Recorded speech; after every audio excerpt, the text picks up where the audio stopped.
I'm Katie. And I'm Vinny. This is Learn Real Good. You said that like you were David Attenborough or something. I felt very like nature doc. Witness two people in front of their microphones. A delicate dance. Creating a podcast in their home. Part of the natural internet ecosystem. You know, you joke, but I really think you should read audiobooks. Sure, you have I a can great read. radio voice. Yeah, I'll do it. Okay, I'll write a book. Yeah. And you'll read the audiobook Easy. version. Done. Wow. Donezo. You heard it here, folks. I'm going to read Katie's audiobook. What are you going to write it about? Oh, gosh. You know, all sorts. Maybe sea cucumbers. But, you know, I'll write whatever I feel like. Yeah, sure. Oh, I have an idea. Yeah? Because I think I still have like my old diaries from like grade 7. Oh, can I read those? Vinny reads a teen girl's diary. Katie's teen diaries. Yeah? I mean, surely there's an audience for that. Everybody wants to hear it. I mean, I think it'd be hilarious. Now, is it very confessional? Oh, yes. Yeah. I remember a particularly emotional passage where I was feeling my feelings about Gavin Rossdale being newly engaged to Gwen Stefani. That was a hard day for me. Hard day for little Katie. Yeah, because we were engaged. Really? Is how I I didn't know that. Gavin Yeah, Rossdale. okay. That's when I found out. Did Gavin know? I mean, apparently he dropped the ball there. Yeah. But it was hard for me to find out that way publicly. He really didn't let you off easy. No. I never kept a diary. I wish I kept a better one. Sure. I wasn't doing it every day, but I know rereading it as an adult was precious. I mean, I didn't even have a live journal. Oh, Remember wow. those? Oh, of course. Did you have a live journal? Of course. Right. You can look at me and know I had a live journal. There was a very narrow window where live journals were a thing. I was very emo and angry and into metal and a lot of fury. I wrote a lot of angry metal lyrics. And the title of my live journal, I may have to cut this. Get ready to cut this, Katie. Was I kept your finger. It was actually a line from something. I kept your finger. Yeah. Do you think it's still out there? It's like gross and I guess we can look it up. to find it. That might not be there anymore. Find it. It's not. But that's a loss to society. That's a good one. Well, I mean, I had a blog once. It was called Corpse Countdown.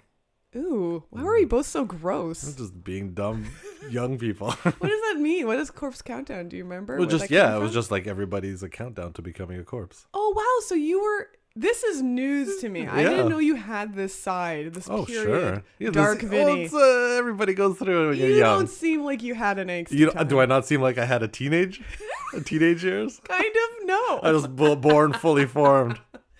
I picture you as a little kid in your like polar fleece, ready with a suitcase. I had a jacket with elbow patches and a little pipe. Interesting. You're angsty. Sure. We know each other pretty well, Ben, and this isn't something that's come up. Well, now everybody knows. Corpse Countdown. This is interesting. I'm glad you didn't get that tattooed. That would have been a regret. Neither of us are tattoo people. We're not tattoo people. We could have, I feel like emo time is not too far from tattoo times. Sure. Yeah, I guess it is a time to get tattoos, but I can't do that to myself. If you had to get a tattoo. Right now. Yes, right now. Anything you want. Probably Maxwell's equations in the Lorentz gauge. Yeah, they're really great equations. It's so simple. They're beautiful. So I remember learning about it because I was like, this is the most beautiful thing I've ever seen. I almost cried. You cried at the sight of an equation? Yeah, I could have. Wow. I was moved. Wow. I was moved. It was very beautiful. So elegant. The math was so elegant. It was like, yes, this is it. That's fascinating. Yeah. Nothing's ever moved me. Maybe I shouldn't be in science. No, I've never cried. Anyway. Back to your metal. I only understand anger. Well, this isn't a show about our musical past. No, or our diaries. Maybe it should be. It's a science podcast. Yeah. And we have a science guest. Yes. Who's a scientist. Yeah. And we're going to talk to them about their science. After our facts. But first, facts. I love facts. I love facts too. I know. Well, I went second last time, so I suppose it's only fair that I get the ball rolling. Fair is fair. Fair Roll is that ball. Fair. Let's start at the top. Vinny, How does a plant stand up? Slowly, if it's old. Real question. Well, how does a Let's get plant real stand? How does a answer. plant stand? How is it doing that? And why isn't it lying flat? That's a great question. I guess it has to get up to get the sunlight and outcompete, things that are low. Sure, that's a why, but yeah, how? How it doesn't have cellulose making a structure, water pressure perhaps? Water pressure. Okay. So our cells are sort of at an even water pressure. Mm-hmm. A plant cells have lots of water pressure, and that allows them to stand up because they need that. We don't need that because we have bones and muscles and we can't stand. We don't need our cells on their own to be contributing to that rigidity. In fact, it would fight us because as animals, we are very mobile. It's true. Way more mobile than a plant. Right. So plants, they have like an extra wall on all of their cells. Ooh. Okay, that makes them much more sturdy.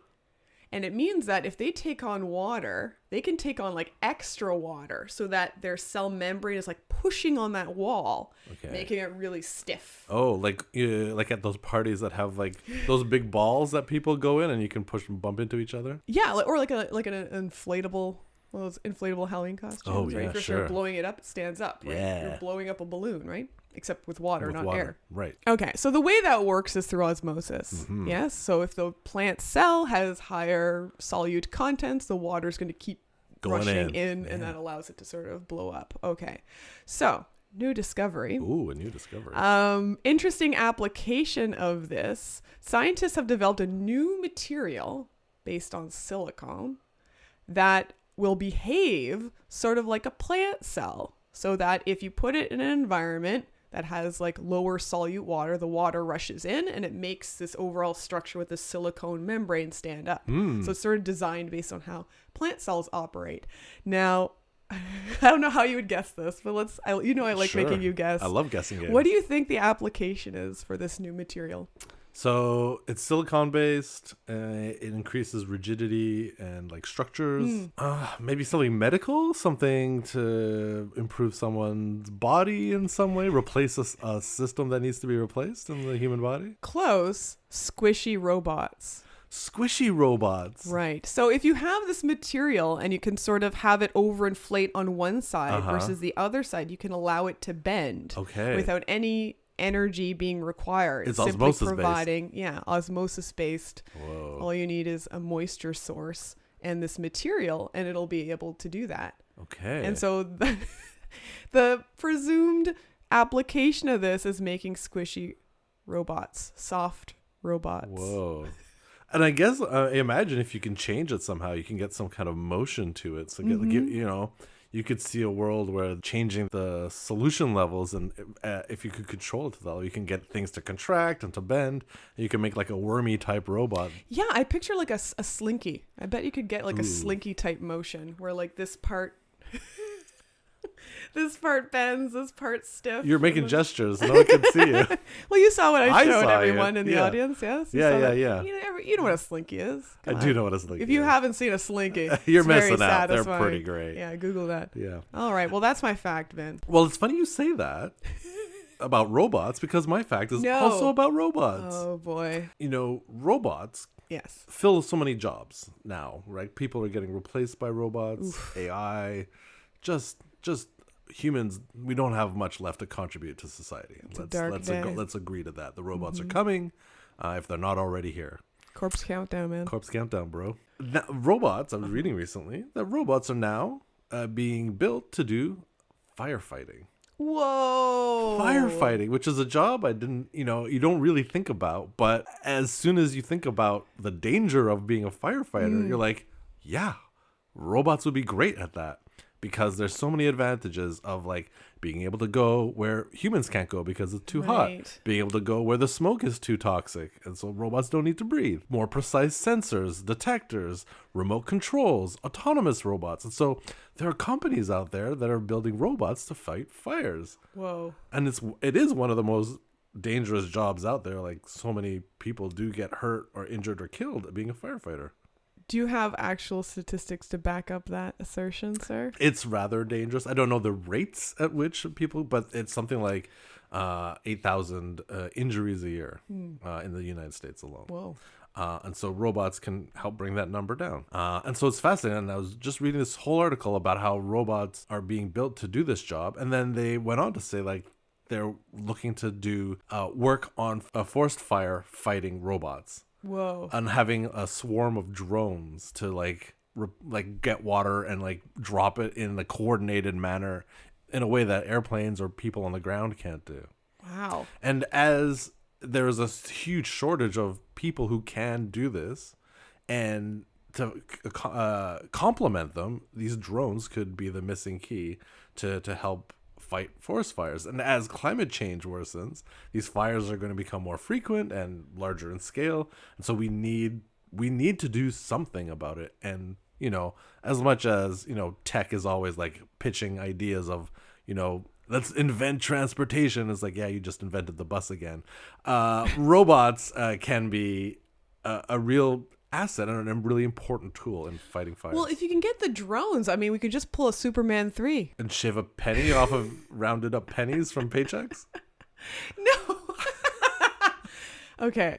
If you haven't seen Superman 3, I highly recommend. It's a wild trip. No, I was referring to the actual fire scene where Superman goes up to a lake, blows on it to freeze the top layer, and then carries that. So this is where the drones would take over. Carries that layer of ice to the fire and just drops it. Could the drones not just do that? I guess they could now. I really want to know more about how they could steal pennies from accounting firms. It's not going to help us to fund the firefighting. Yeah, maybe. But I mean, it is a dangerous job, and people do get hurt fairly regularly. And yeah, I think the need for this is just going to increase as there are more people, denser urban construction, fires in the woods, drier. We need robots, man. Okay. All right. Robots. Sorry to all the firefighters out there. Well, no, we need them too. Okay. That's all hands on deck. Oh, wow. All robot hands on deck. All robo arms on deck. That's right. All claws on deck. I don't love the new motto. All robo claws on deck. I don't think it's great. I don't think we should catch on. We can workshop it some more. Okay. Well, that's enough out of us. Yeah, that's enough out of us. We should say hi to our guest. Yes, please do introduce our guest, Vinny. Ben Davis-Purcell is in the final year of his PhD in particle physics at Carleton University. He studies the tiniest things in the universe as a member of the Atlas experiment at CERN. Ben loves getting others excited about science, but when his voice needs a break, he is most likely to be found playing or watching a sport or banging on his drums. Hello, Ben. Hello. Very happy to be here. How's it going? Thank you for joining us. Yeah, thanks for jumping in on this. Very, very happy. Excited to talk to you. Like I said, I'm already love the atmosphere. I've listened to the two of you talk for a while. So yeah, almost disappointed to interrupt here. So well, actually, if you could mute yourself, Ben, we have more comments. I have a lot of thoughts on thanks for having me. So Ben, for people who don't know, maybe you could say a little bit about what CERN is. Yeah, absolutely. So CERN is a massive physics lab. Specializing in particle physics. It is located, the nearest city is Geneva, Switzerland, but the lab is so big and, also where it's located, it crosses the border of Switzerland and France. But yeah, so it's a big physics lab, and it's most famous for housing the Large Hadron Collider, the LHC, which is the largest particle accelerator ever built. So it smashes protons into each other and then creates really, really tiny, unassuming, not dangerous explosions that then create all sorts of different particles that we study with experiments. Very cool. Cool. So I did a little bit of research. Now, this lab is underground. Is there a reason that A, this lab is underground, and B, where it is? Like, is there a reason geographically why it's there, or just those were the people with the money for it, so they built it nearby? Yeah, good question. The lab has underground aspects and above ground aspects. And it's a huge above ground site with tons of offices, big lecture halls, sort of like a mix between a university campus and a warehouse, a set of warehouses. And then the underground parts are where all the experiments are located, or most of the experiments. Specifically, the Large Hadron Collider is built underground, and so that's also very big. That's 27 kilometers in circumference. And so the reason in general that you put an experiment underground, at least a particle physics experiment, is to have what's called like shielding, some way to protect from other particles that just are raining down from the atmosphere at all times that would disturb your experiment. So that's one reason. And then another reason is just that, well, imagine building a 27 kilometer circular tube. You can think of like a big donut, but underground, right? You got to be able to put that somewhere so that it's like, roughly flat, hopefully, and doesn't disturb anything else. Doesn't, you can't just place a big donut like that in the middle of a highway or something like that. So practical reasons as well to be underground, and also to in case of any major emergency, if there's radiation, let's say, that comes out, not that that is ever been a problem, but you always have to have safeguards against this kind of thing. And in terms of the location, like why Switzerland, France, right? Why closest to Geneva? Well, yeah, it's basically entirely practicality in that, well, the world can only afford one of these things. The whole world particle physics community has to come together and decide, okay, we get to do this once every 50 years or so. So where are we going to pool all of our money to do this? And well, again, you got to be able to place this massive 27 kilometer metal donut somewhere. So there's only a few sets of locations in the world that would even be possible for that. And it turns out, well, the world voted on what happened to be where CERN was. The CERN lab already existed at the time as just a smaller above ground physics lab that started in the 1950s. And so then, all right, we build this Large Hadron Collider there because this is where the world agrees that it is the best place to do it. So if you accidentally broke the Large Hadron Collider, you accidentally crashed your car into it or something, do you think the world would be upset with you, Ben? Would that? What do you think the fallout would be if you accidentally broke it? I think everybody would be initially impressed that somehow I was able to do that. Then, well, let's just say I'd have to find a new career, and new careers for 5,000 of my colleagues. So tell us, Ben, what kind of research are you doing at CERN? So like I said, I do experimental particle physics. So specifically, I work on the ATLAS experiment. So CERN itself is a lab. There are multiple experiments located at CERN. The Large Hadron Collider that collides protons into each other, it has to collide them somewhere so that something or somebody or a bunch of people can see what goes on after you make those collisions. And so there are 4 experiments located around various points of this big ring, this big underground donut, where these collisions are taking place. And so the ATLAS experiment is the largest of those 4 experiments. And it's basically a really big detector. You can think of it as like the biggest microscope you've ever seen, because it is, well, it's about 45 meters by 25 meters in total size, but it's looking at the really, really tiny things, the smallest things that we can possibly hope to observe.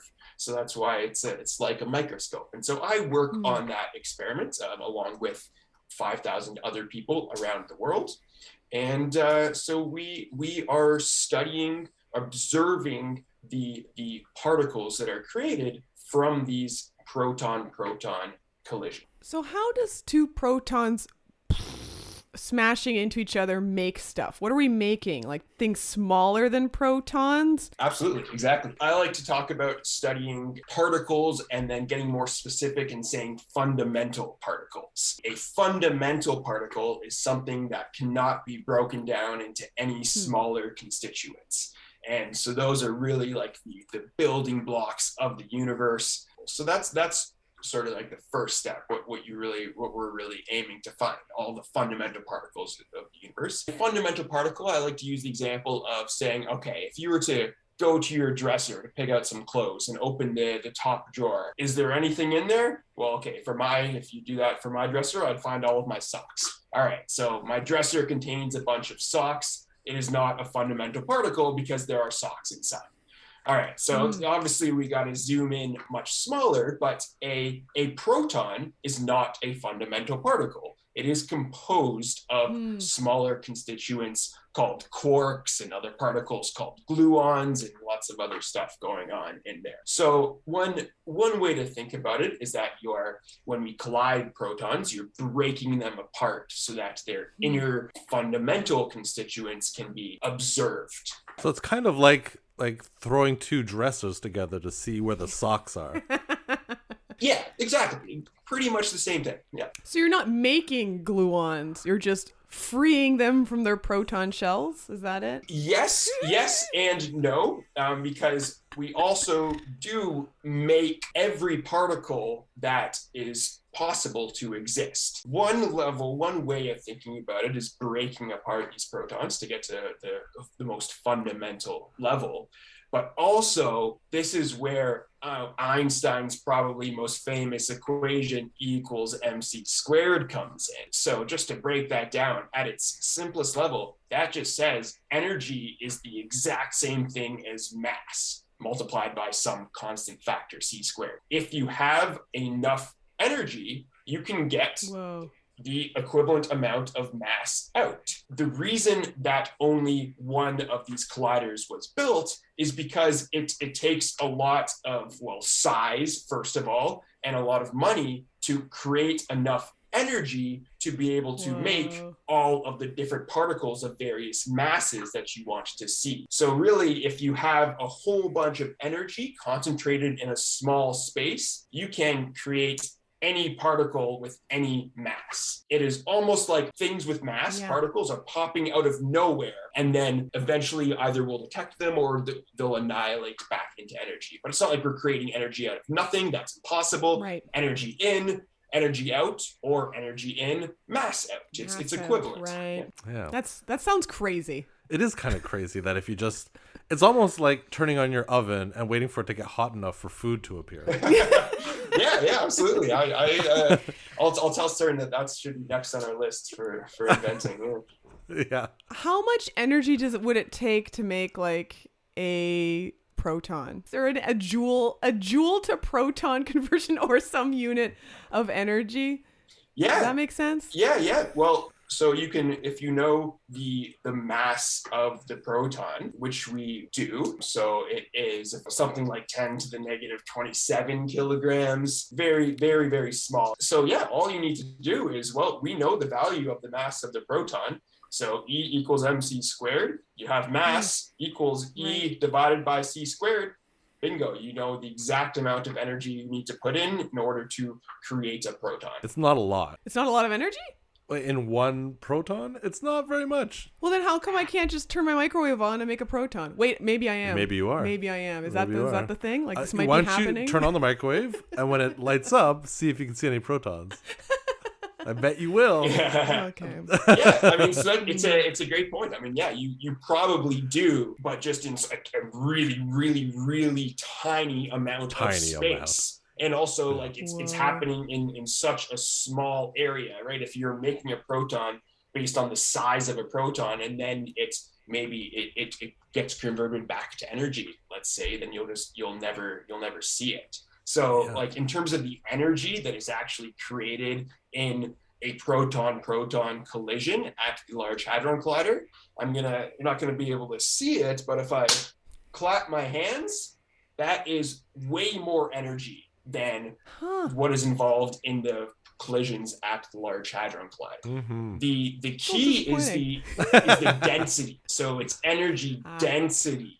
That's the most important thing. Being able to concentrate the amount of energy that you are supplying to a really teeny tiny, almost like individual point. And that's where anything can really happen. Now, what is the question that you're asking in your PhD? Yeah, good question. Wow, nobody asked me personal questions like this. Oh, that's really nice.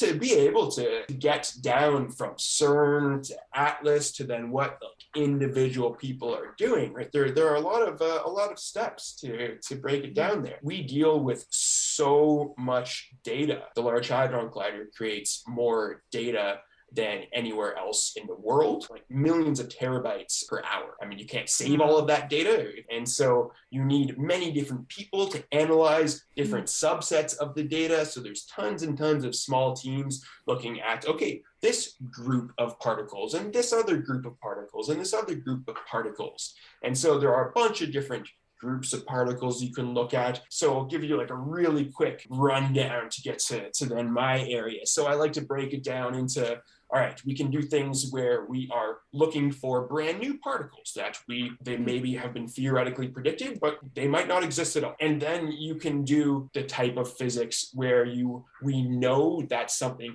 has to occur. We know that a particle exists, or we know that a particle decays into other particles. But we've never been able to measure that particle before. We've never been able to measure that decay. We know it for sure exists, but we just need to be able to measure it. And then there are other types of analyses where we say, okay, we have made this measurement really well. We know the mass of this particle or some other property, just using mass as an example. We know it really, really well.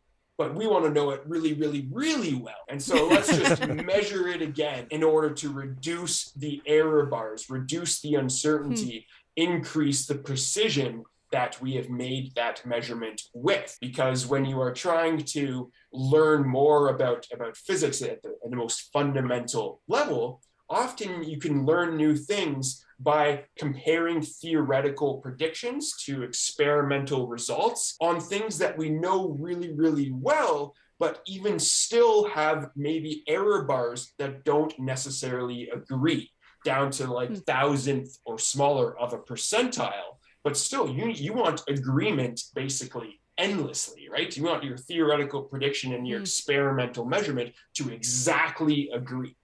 So I work on a subset of analyses in this area, trying to more precisely measure a property of a particle. So the long-term goal of what I'm working on is measuring the mass of a particle called the W boson. So I'm trying to measure the mass of that particle to a factor of 2 better than what has previously been done, because right now the experimental measurement has twice as large error bars as the theoretical prediction. And so if we can cut our experimental error bars in half, then our value will either perfectly agree with theory, or maybe we'll have a clear discrepancy. And then we can be like, this is an area where there should be clear agreement, but there's not. We need to explore this for now new physics. And then you can move past the precision area and like, all right, let's bring in the new physics people who are searching for new particles and focus them in on this area, because you have found that this is where we need to do that search. So the W boson. Now this is where I'm going to flex my physics knowledge. Nice. I've heard of a Higgs boson. Correct. And now you're mentioning a W boson. How many bosons are there? Yeah. Great question. Okay, so everything that exists in the universe at the most fundamental level can be split into 2 categories. You have fermions and bosons. That is everything. That's all. Those are the 2 types. Yeah. Nothing is not one of those 2 things. They always have to work together. That's a good lesson for us all. That's right. Yeah, everybody should work together, as well as fermions and bosons. The bosons, the teams. That's a T-shirt right there. Yeah, and so beyond. It's a new ebony and ivory. Yeah. I like to call them something else: fermions and bosons, or force-feeling particles and force-carrying particles. Whoa. So fermions are particles that do stuff. They feel forces, and bosons are particles that transmit forces. that then are felt by fermions.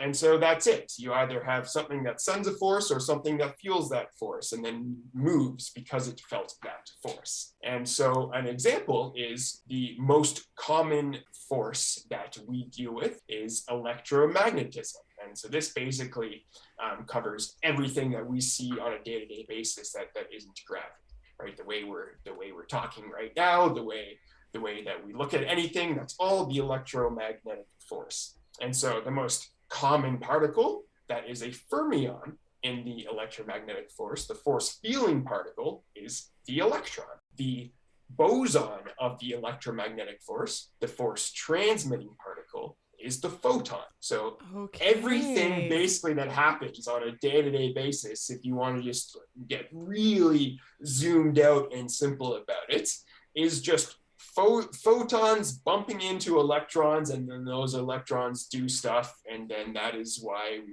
can look at our computer screens and everything else, right? I like to think of them as fermions are the baseball gloves, and bosons are the baseballs that go between them. That's great analogy. I haven't heard that one.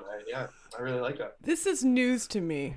I never learned any of this stuff. What did they teach? Is this university physics? Yeah, this is university level physics. This feels like this should be basic stuff. We should all know. People need to know this, Ben. Oh, I agree with that. I sound like a conspiracy. It's like, we need the people to know who's been holding this information. Yeah, what else is big physics hiding? I think that's an interesting way to look at the world, though. That everything can be broken down into like making a thing or feeling a thing, like at that level. I think that's interesting. And it has real physical repercussions. Yeah, absolutely. But there are other forces. In fact, there are exactly 4 fundamental forces: the electromagnetic force, gravity, and then there are 2 forces. One is called the strong nuclear force. That is what holds protons and neutrons together. And then there is the weak nuclear force, and that is responsible for nuclear decays. And so both of these forces are only important at really small levels. So the strong nuclear force is only important around the size of a proton, and the weak nuclear force is only important when you're even smaller than a proton. But it is really important. Like, for example, all the sun's energy that we receive is because of the weak nuclear force. And so that is a force. Therefore, it must have force transmitting and force carrying particles as well. Right. The W boson is one of the force transmitting, the force carrying particles of the weak nuclear force. So it has 2 or 3, depending on how you want to call it. It has a W boson, but the W boson is a charged particle. It has a positive and negative version. So that's why I say those that you can count that as 1 or 2. And then a neutral particle called the Z boson. So the electromagnetic force has 1 boson called the photon, 1 force transmitting particle, and the weak nuclear force has 2, the W boson and the Z boson. I study the W boson. Is the W boson called that because of the weak force? I believe so, yes. And so then why is the Z boson? It's an N on its side. It's an N. Neutral. On its side. Sleepy neutral. Sleepy neutral. How many total bosons are there for all the forces? So the basis of particle physics is built on what's called the standard model of particle physics. And so this describes all of the fundamental particles that we know of. There are not very many of them. In terms of bosons, so in total, there are 17 particles in the standard model. That's it. Wow. The whole model. Fundamental particles, and that's it. That is everything that we know of that exists in the universe. And in terms of bosons, so there is 1 for the electromagnetic force, the photon. There is 1 for the strong nuclear force called a gluon. And then there are, let's say, 2 for the weak nuclear force, the W and the Z boson. And that is really it in terms of force transmitting particles that we for sure measured and can sort of fit into that same category. Gravity, we think, has a boson called the graviton, but it has actually not been experimentally measured yet. It is a very confusing and difficult force to bring into the standard model. In fact, the standard model does not include gravity at all. And then there's the Higgs boson. So I won't count the graviton. So let's just say the gluon, the photon, the W and Z, that's 4, and then the Higgs boson for 5. So the Higgs boson is obviously in the news, or was in the news a lot, still is. And this really was the biggest thing that the Large Hadron Collider was created to discover and to then further study. And so the Higgs boson was one of these particles that were like, all right, if the standard model is correct, there has to be a Higgs boson. And it was predicted in the 1950s and then finally discovered at CERN in 2012. And the Higgs boson is still a boson, but it's a little bit of a weird one. It's not associated with a particular force. The best way to think about it is it's sort of what gives particles their mass. So you can almost think of it as there's a whole bunch of Higgs bosons just always out there floating around, and particles interact with them because all these Higgs bosons slow them down a little bit. And we as humans observe that slowing down as mass. That sounds bananas. It is bananas. It is. The standard model is bonkers. But it's so well known, like it's kind of in the field of physics, particle physics especially. It's almost boring how good it is. In that it not for gravity. Not for gravity. So that's the tricky one. There is a bit of hand waving that goes on when it's like, oh, the standard model explains so much, and it's like, well, what about gravity? We're like, well, it's out there. We think it's this, and we see gravity waves and all that stuff, but there hasn't been because. So here's the thing. I talked earlier about those equations earlier, how elegant they were, right? Yeah, you're rolling your eyes. Your equation tattoos. Yes. Yeah, my equation tattoos. And so physicists love elegance. So we love the standard model because it fits everything. Like has it's almost like a Lego set. And it's like this piece goes here, this piece goes there. Oh, this piece is missing. Can we find it? And then you find it, and it's like, great, that's where the piece should have been. Just like the Higgs boson. It's like that was one of the last pieces to go into the puzzle. And it fit perfectly, and it was like, great, we got it, we done it, and it's done. And then people are like, well, what if he did this, and what if he did that? And every single time the standard model kind of passes the test, and we can't find any like cracks or inconsistencies in it, generally speaking. So it's kind of like, well, is that it? Are we done? Other than gravity? So it's some physicists get frustrated with it because it's just so complete. Yeah, it makes the most accurate and precise predictions, and then that are confirmed by experiments that exist in the world. In all of science, the single most precise result is a result from the standard model. Ben, maybe you can give us kind of like a scale of that precision, talking about your measurement. Like, how precise is having that refinement that you're trying to do?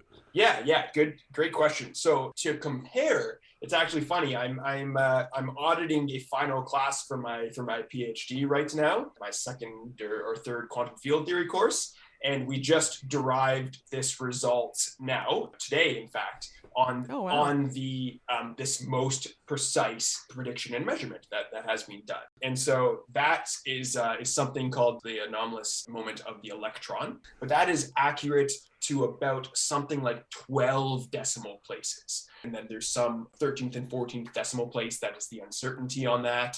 And then when we measure that with experiment, we get the exact same 12 numbers. And so for my measurement, we are nowhere near that accurate. So in fact, it is 1 part in 10,000, which is the accuracy of that current measurement on the mass of the W boson. If we know the number is 10,000, then our uncertainty would be like plus or minus 1. So many orders of magnitude less precise than that super accurate, super precise measurement.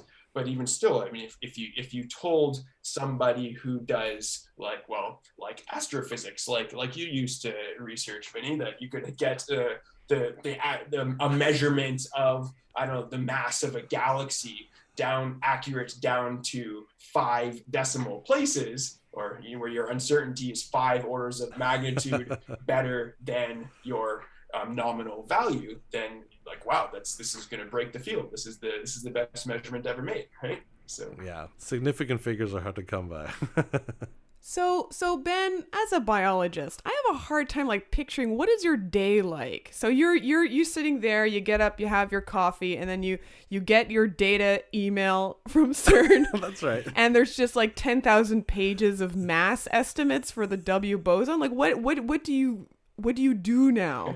Yeah, I get my 8 a.m. alarm goes off, and that's the email from CERN, and it's just subject only. Ben, analyze this right now, please, quick.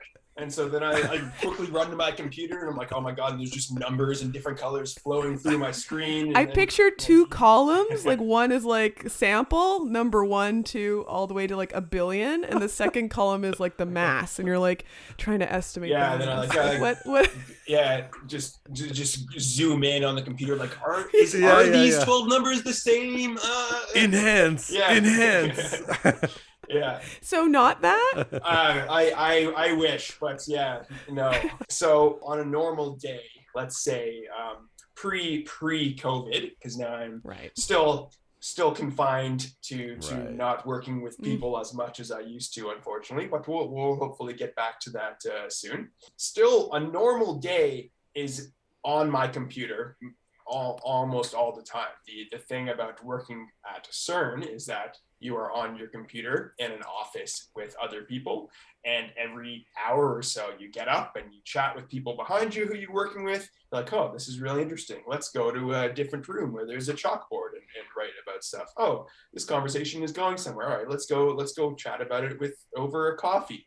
And so those discussions are really an important part of work and the day-to-day research. We can do our best to replicate that virtually over Zoom, but you can never get the exact same feeling. But in terms of the work, we very rarely is one actually working with live data.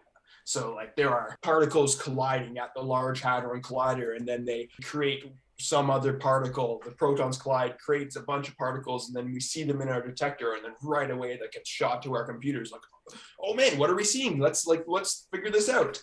And okay, so that does happen actually for the people who work right in the control room at CERN, but those are just checks, making sure that we are recording data in a proper way and that nothing weird is happening.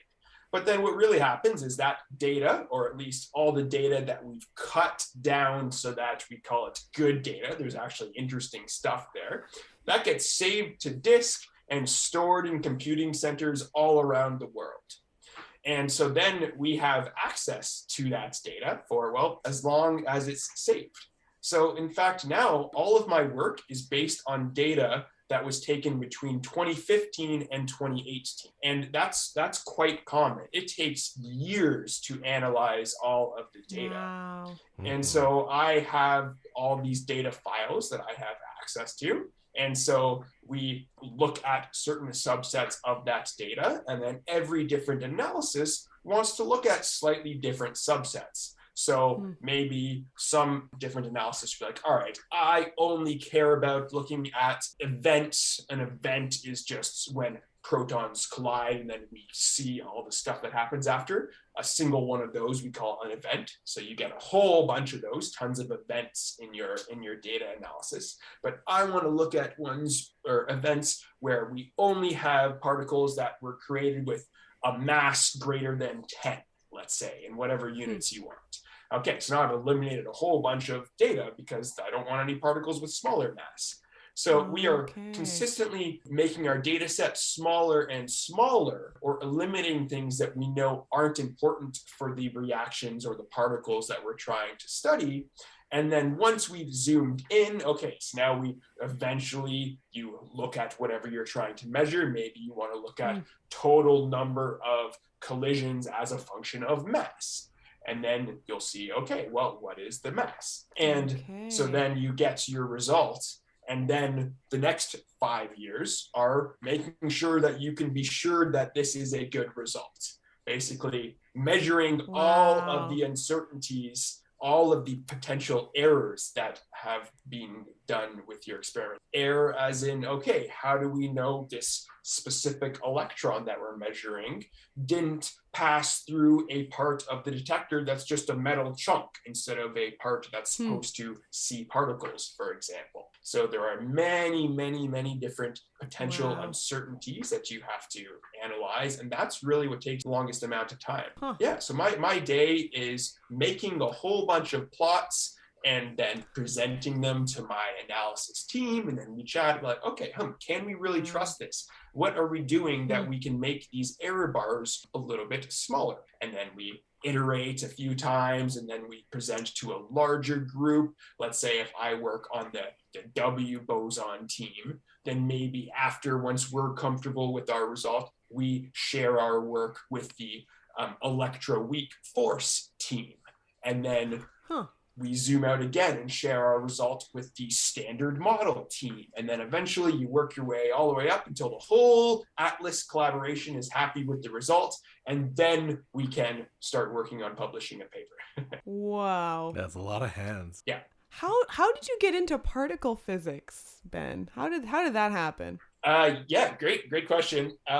So I was, I don't know if I want to say one of those people, but when I was in high school, I wasn't into particle physics before high school, but I always liked, for example, Bill Nye the Science Guy. So going through public school is my favorite show. We loved the best days in class were when you got to watch a Bill Nye the Science Guy video during science class. And I would still come home and I'd watch Bill Nye the Science Guy on TVO after school every day. And so I always really, really liked math and science. So even it starts with math. Like I was a crazy kid who like in grade 3, I would just finish all my work in class, and then me and my friend would just give each other a piece of paper with like a 30-digit by 30-digit number that we just had to multiply out. And we were just done our working class, like, all right, let's just see how fast we can multiply this 30-digit by 30-digit number for no reason. I don't know why, but yeah. And so then when I know, sounds right? Fun. Yeah, we're so cool. Yeah.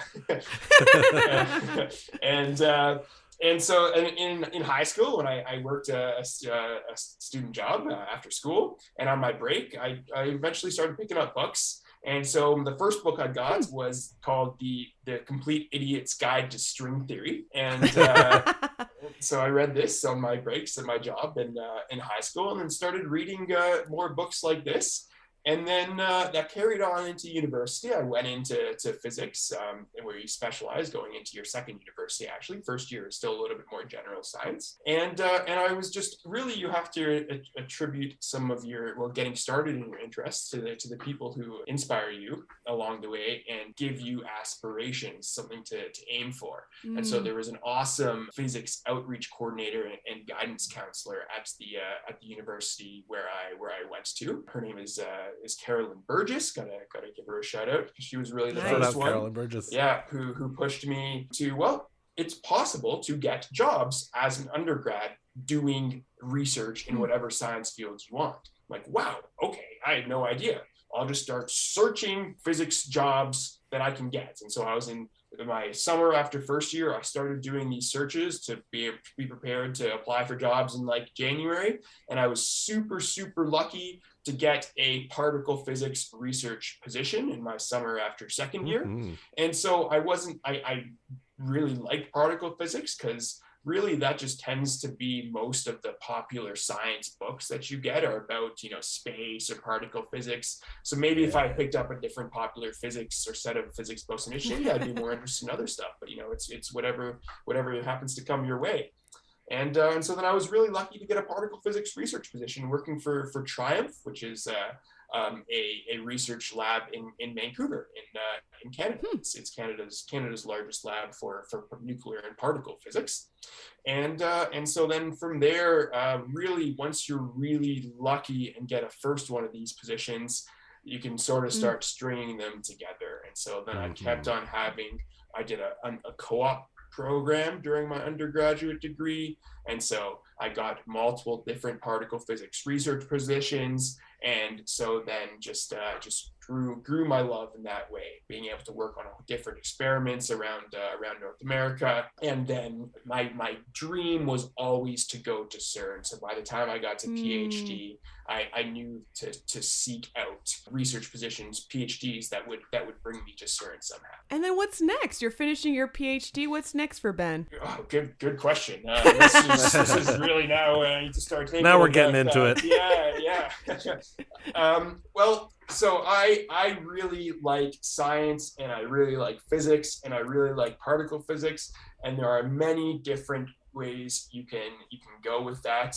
The most standard route, if somebody were to stay in a physics research sort of traditional path career, is to apply to be a postdoctoral researcher, and with the hopes of working full-time at a lab like CERN as a researcher, or becoming a professor at a university. And so I would definitely like to do that, but I also know it is a long, hard road that is realistically almost impossible to succeed at, especially in particle physics, where there are very few jobs in the world. It's tough. But luckily, I actually have something I like even a little bit more than research itself, and that's talking to people about science, talking physics, talking science, and teaching people. And so I've had the pleasure of teaching many courses over the course of my undergrad and graduate career, and so I really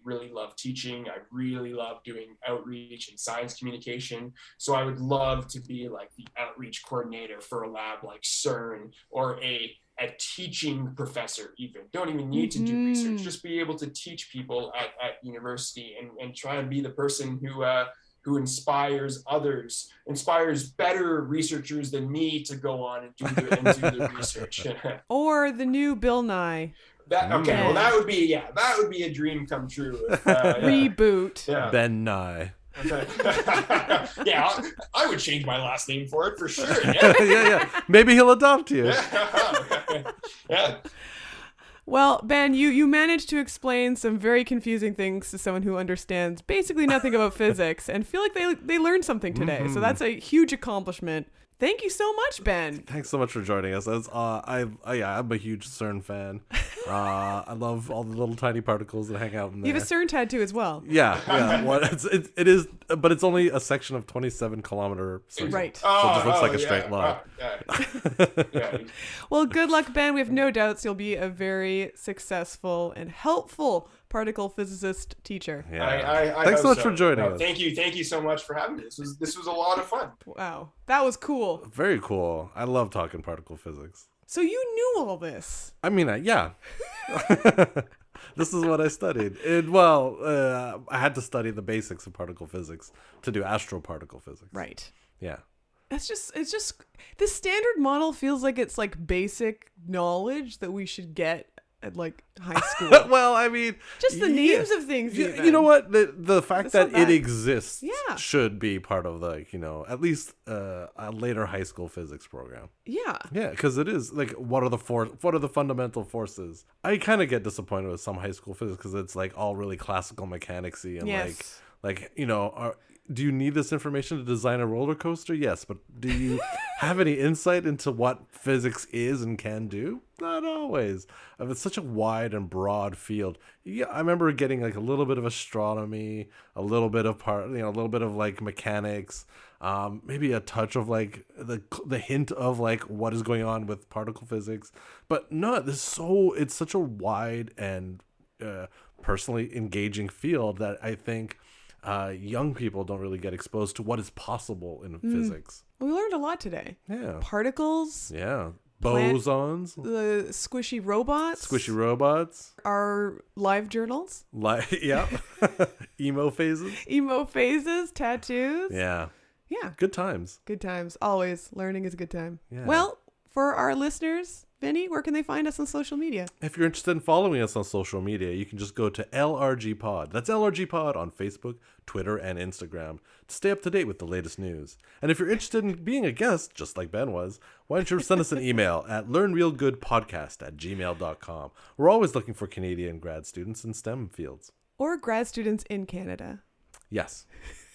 we don't check passports. We have yet to check a passport.